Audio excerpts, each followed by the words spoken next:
ce moment, vous pourriez être n'importe où, en train de faire n'importe quoi, au lieu d'être assis seul devant un écran.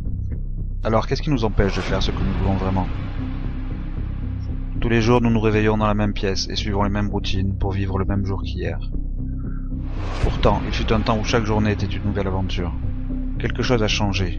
Avant, nos journées se vivaient plus librement. Aujourd'hui, elles sont planifiées. C'est ce que ça veut dire grandir, vieillir, d'être libre? Mais sommes-nous réellement libres?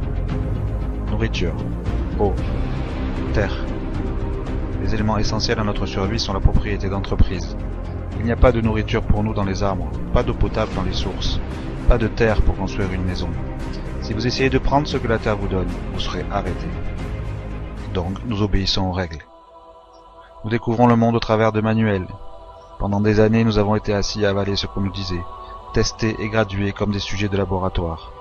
Élevés non pas pour faire une différence dans le monde, élevés pour ne pas être différents. Assez éduqués pour faire notre travail, pas pour savoir pourquoi nous le faisons. Donc nous travaillons et travaillons, en n'ayant pas le temps de vivre la vie pour laquelle nous travaillons. Jusqu'au jour où nous sommes trop vieux pour faire notre travail. Et à ce moment, il ne reste plus qu'à mourir. Nos enfants prennent alors notre place dans le jeu. Pour nous, nous sommes uniques. Mais ensemble, nous ne sommes rien d'autre qu'un carburant. Un carburant qui donne le pouvoir à une élite. L'élite qui se cache derrière les logos des entreprises. C'est leur monde. Et leur ressource la plus importante n'est pas dans le sol. C'est nous.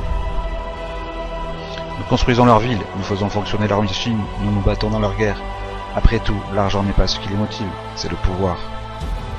L'argent est simplement l'outil qu'ils utilisent pour nous contrôler. Un morceau de papier sur lequel on dépend pour se nourrir, se déplacer et se divertir. Ils nous donnent de l'argent, et en retour, nous leur donnons le monde. Où il y avait des armes qui purifiaient l'air, il y a maintenant des usines qui l'empoisonnent. Où il y avait de l'eau à boire, il y a maintenant des déchets toxiques puants. Où il y avait des animaux libres de leur mouvement, il y a des usines agricoles où on les fait naître et mourir sans fin pour notre satisfaction. Plus d'1 milliard d'humains sont affamés tandis que nous pourrions avoir suffisamment de nourriture pour tout le monde. Où est-ce que tout ça s'en va? 70% des céréales est donné pour engraisser les animaux que nous mangeons. Pourquoi aider la famille? Vous ne pouvez pas profiter d'eux. Nous sommes un fléau balayant la terre, détruisant l'environnement qui nous permet de vivre. Nous voyons tout comme quelque chose à vendre, un objet à posséder. Mais qu'arrivera-t-il quand nous aurons pollué la dernière rivière, empoisonné la dernière bouffée d'air? Quand il n'y aura plus de pétrole pour le camion qui nous livre la nourriture? Quand nous aurons réalisé que l'argent ne peut pas être mangé, qu'il n'a pas de valeur? Nous ne détruisons pas la planète, nous détruisons toute la vie dessus. Tous les ans, des milliers d'espèces vivantes s'éteignent, et le temps nous entraîne vers notre propre extinction. Si vous vivez en Amérique, il y a 41% de chances que vous aurez un cancer. Les maladies cardiaques tuent un Américain sur 3. Nous nous gavons de médicaments pour traiter ces problèmes. Mais ces mêmes soins médicaux représentent la 3e cause de mort derrière le cancer et les maladies cardiaques. Nous nous faisons dire que tous les problèmes peuvent être résolus en donnant de l'argent aux scientifiques pour qu'ils découvrent de nouveaux médicaments. Mais les compagnies pharmaceutiques et les sociétés contre le cancer dépendent de notre souffrance pour faire du profit. Nous pensons que nous courons pour aider la recherche, trouver un remède, mais en fait nous fuyons la cause. Notre corps est le produit de ce que nous consommons, et la nourriture que nous mangeons qui est produite dans l'unique but de générer des profits. Nous nous gavons de produits toxiques, la viande est infestée de médicaments et de maladies, mais nous ne le voyons pas. Le petit groupe d'entreprises qui possèdent les médias ne le veulent pas. Submergeant de fiction qu'on nous dit être la réalité. C'est drôle de penser qu'un jour les humains ont cru que la Terre était au centre de l'univers. Mais encore aujourd'hui, nous nous considérons comme le centre de la planète. Nous regardons notre technologie et disons que nous sommes les plus intelligents. Mais est-ce que construire des ordinateurs, des autos, des usines illustre bien notre intelligence? Ou est-ce que cela démontre plutôt comment nous sommes devenus paresseux? Nous portons le masque des gens civilisés, mais quand nous l'enlevons, que sommes-nous? Nous oublions rapidement que c'est seulement dans les derniers 100 ans que nous avons permis le droit de vote aux femmes et permis aux Noirs de vivre comme des égaux.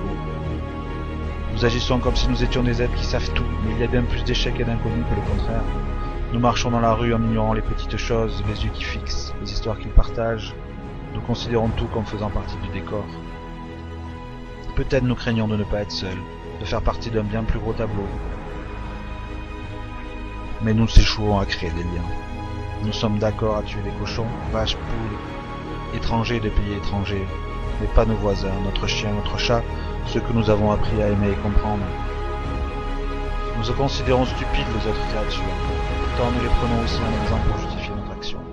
Mais est-ce que tuer seulement quand nous le pouvons parce que nous l'avons toujours fait rend cela bien, ou est-ce que cela demande plutôt que nous n'avons pas beaucoup appris, que nous continuons à agir avec une agression primaire plutôt que de penser avec compassion. Un jour, cette sensation que nous appelons la vie nous quittera, notre corps pourrira et nos objets de valeur ne seront que des souvenirs. Les conséquences des actions que nous avons prises hier resteront. La mort nous entoure constamment, mais elle reste si distante dans notre vie de tous les jours. Nous vivons dans un monde sur le point de s'écrouler. Les guerres de demain n'auront aucun gagnant. La violence ne sera jamais la réponse. Elle détruira toute forme de solution. Si nous regardons tous nos désirs profonds, nous verrons que nos rêves ne sont pas si différents. Nous partageons un but commun, le bonheur. Nous taillons en pièces le monde à la recherche de la joie sans jamais regarder au fond de nous. Les humains les plus heureux sont ceux qui possèdent le moins. Mais sommes-nous vraiment heureux avec nos iPhones, nos grosses maisons, nos voitures de luxe? Nous devenons déconnectés, idéalisant des gens que nous n'avons jamais rencontrés. Nous voyons l'extraordinaire sur nos écrans, mais l'ordinaire partout ailleurs. Nous attendons que quelqu'un amène le changement sans jamais penser à nous changer nous-mêmes. Les élections pourraient être comme de jouer à pile ou face. Ce sont deux côtés d'une même médaille. Nous choisissons la face que nous voulons et l'illusion d'un choix, d'un changement. Mais le monde reste le même. Nous ne réalisons pas que les politiciens ne nous servent pas. Ils servent ceux qui ont financé leur pouvoir. Nous avons besoin de leaders, pas de politiciens. Mais dans ce monde de suiveurs, nous avons oublié de nous diriger nous-mêmes. Arrêtez d'attendre le changement et soyez le changement que vous voulez. Nous ne sommes pas arrivés à ce point en restant assis sur notre derrière. L'humanité n'a pas survécu grâce à notre rapidité ou notre force, mais en raison du fait que nous avons su travailler ensemble. Nous avons maîtrisé l'art de tuer, maintenant maîtrisons la joie de vivre.